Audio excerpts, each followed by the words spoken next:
So welcome to this workshop on leadership in a remote working environment. This is an introduction to a longer course. We will go into in more detail each aspect of management and leadership and what's involved. But today I want to just give you a quick taster of some of the areas of leadership and management that are important in the context of leadership in a remote working environment. So I hope you enjoyed this short workshop and look forward to the longer course. In the context of leadership today, we understand that organizations exist in a rapidly changing world and they need to adapt to those changes. And COVID-19 has presented a huge challenge to organizations to adapt at a speed never seen before. For public health pandemic, we've had to have social distancing, cocooning, isolation, and so very hard for a learning organisation like us, the South Dublin County Partnership, to maintain contact with our service users. So leaders and managers have to learn new skills and ways of working to keep up with the pace of change and respond to the new needs, particularly during COVID. Leading teams remotely requires new ways of thinking about management and leadership. Not every style of management or leadership will work in a remote working environment, and certainly a remote working environment challenges us to adopt new models of management. And so I will introduce you here to some of the key areas we need to pay attention to for it to adapt and thrive as an organization. And we want to lead for impact. We want to make a difference. And within the theories of leadership and management, they're influenced by the study of organizational behavior. And we'll be looking at these different influences, how organizations are seen as living systems made up of people, and the people matter. And these organizations either adapt to new challenges and succeed, or fail and become irrelevant, or cease to exist in some cases. And the study of organization behavior covers four main areas. The environment, it's the external. COVID is an environmental, the organization itself, the group, which is made up of teams within the organization, and the individual. And we'll look at, these will form the backdrop of this presentation. And so I'll be focusing on how we as a South Dublin County Partnership can evolve and adapt, lead our teams remotely, with more effective management, leadership skills, and a happier workforce. So let's look first at the environment. Leading in challenging times. There's no more challenging times than COVID. We haven't lived through other major challenges in our lifetime. Certainly our ancestors did. But COVID is presenting huge challenges, social distancing being one of the biggest. And therefore it's harder for us to work in the same space or to bring our learners into the same space. And within that context, remote working has become the norm. So how do we respond to the remote working environment using new leadership and management theories and skills that will really enhance the response to this challenge? There's the digitalization of work in organizations, which all aspects of our work is being digitized. And that's demanding focus, funding for impact. Our funders want impact. We exist to bring out impact, so we are under pressure to deliver impact, and that's important. And that's to respond to the new emerging social needs. And at the moment, COVID is the social environment which we're working in. And the changing nature of work. Before COVID, work was changing, how we work, but this has certainly propelled the way we experience work. So then we need to look at the organization, leading the future of work. Organizations are evolving, and the iceberg has been often used as an analogy to understand the organization. There's what we see on top, and there's what we don't see, and it's often what we don't see that derails us, knocks us off course, prevents us from reaching our purpose. So it's the deeper things that are suppressed within the organization, like the unconscious of the organization, that we need to really pay attention to, the things we can't see. And this is challenging the old control and command model of management. Organizations are becoming humanized, flatter, more democratic. Collaboration and participation is being encouraged and avoiding silos and integration. So Staff are encouraged to give more, to participate more, to share more, because we know this makes them happier employees, makes the organisation more productive and innovative. There's nothing, organisations are nothing without the individuals, so let's not forget that. Focusing on the individual, leading individuals to make a difference. We know that employees are unique and different. They're not machines. They have hopes, aspirations. We need to acknowledge that. Employees are motivated to work, so we must ensure we don't demotivate them. Employees are open to learning and adapting. We have to support and guide them in that process. And as managers and leaders, we have to nurture psychological safety. That's creating a culture where people feel safe to be vulnerable, to talk about not achieving targets, talk about not understanding things. Because if we don't talk about those vulnerabilities, the iceberg is bigger. It's in that deeper part of the iceberg that where people feel vulnerable we need to pay attention to. If not, it becomes a problem later. And individuals are more effective when collaborating in teams. Teams make us feel part of something bigger. So leading effective teams, focusing here on the group aspect of organizational behavior.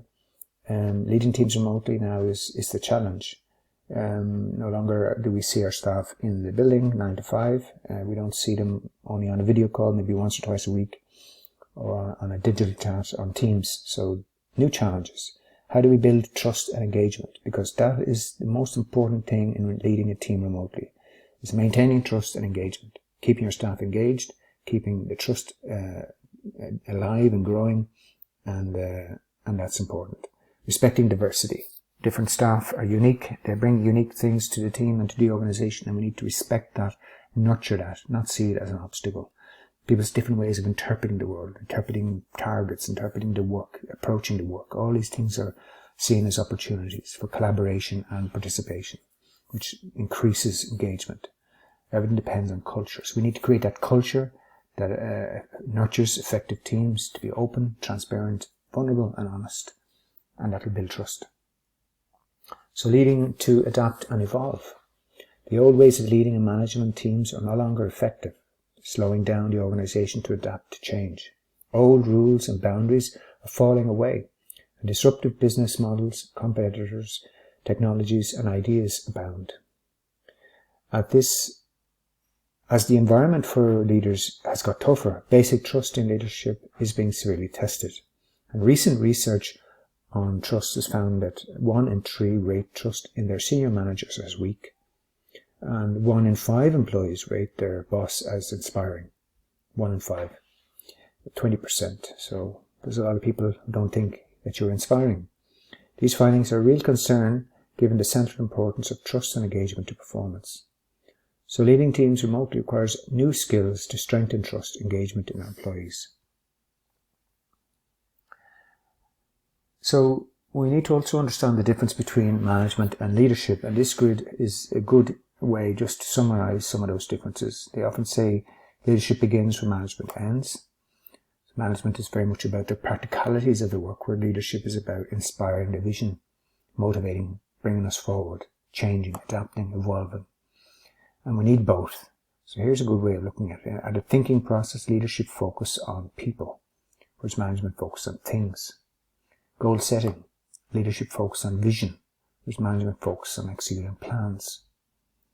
It's the difference between seeing the forest and seeing the trees, the small detail or the larger picture.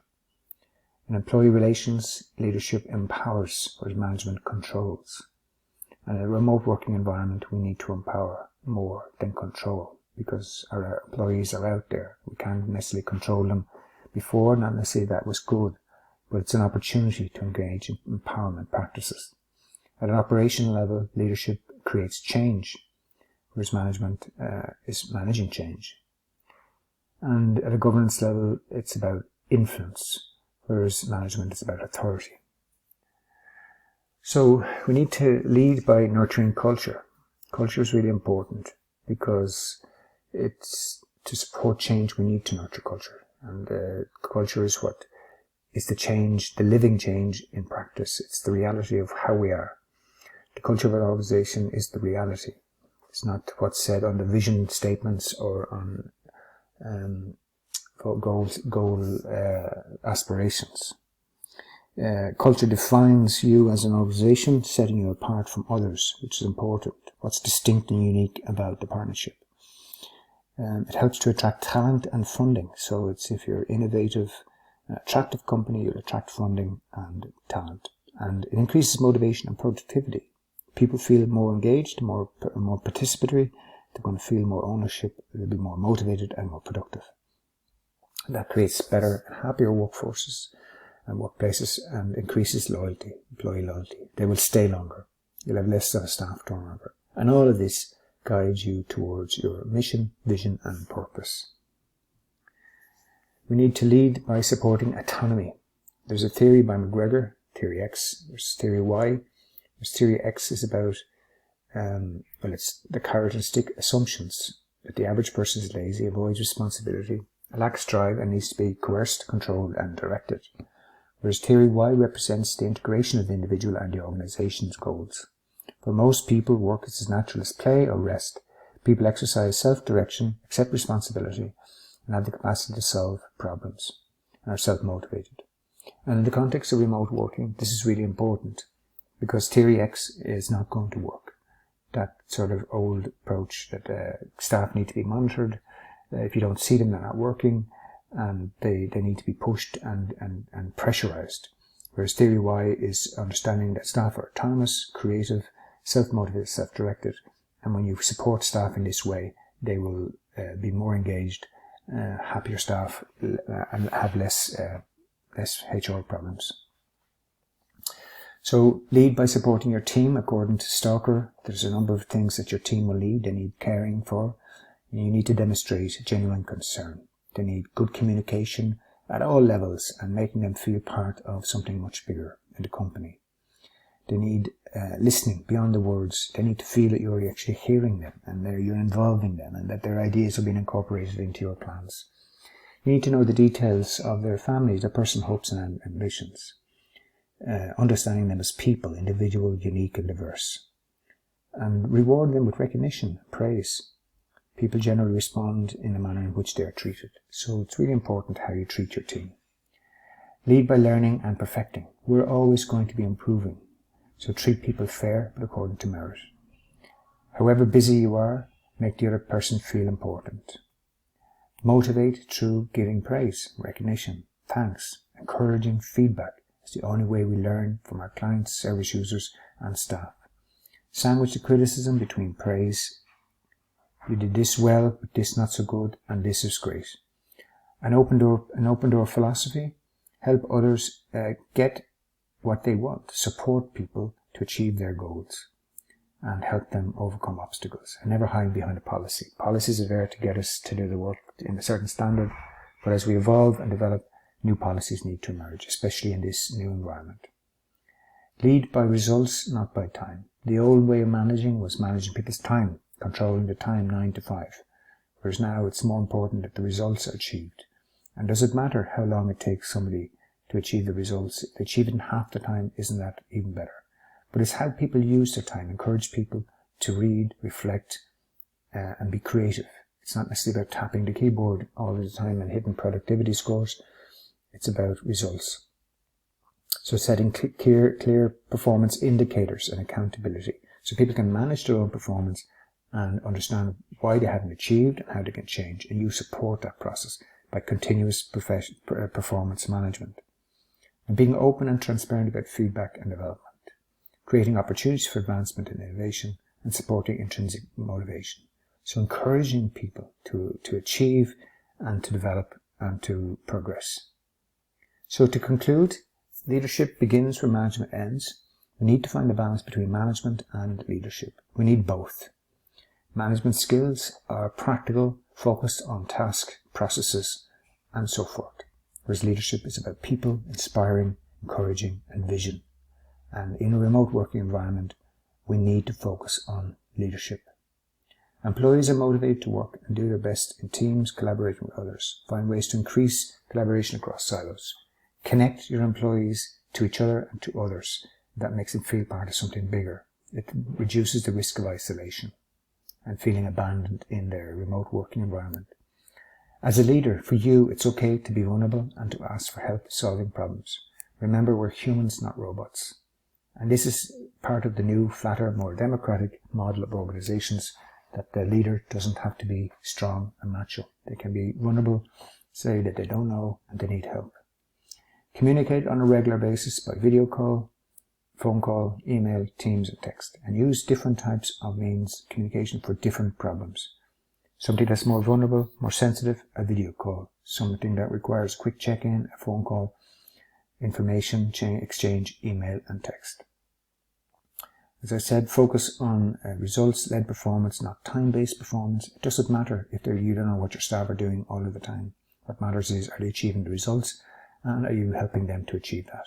Invest in culture, and culture will return that investment. Become a learning organization, and you will continue to reflect, grow, and respond to new challenges. So that's just the introduction to this course. I hope you look forward to the rest of the course. We'll go into much more detail in each of these areas, as there's a lot of different skills and different models to be looked at throughout the course. So I hope you enjoyed this introduction, and I look forward to seeing you in the longer course. Take care.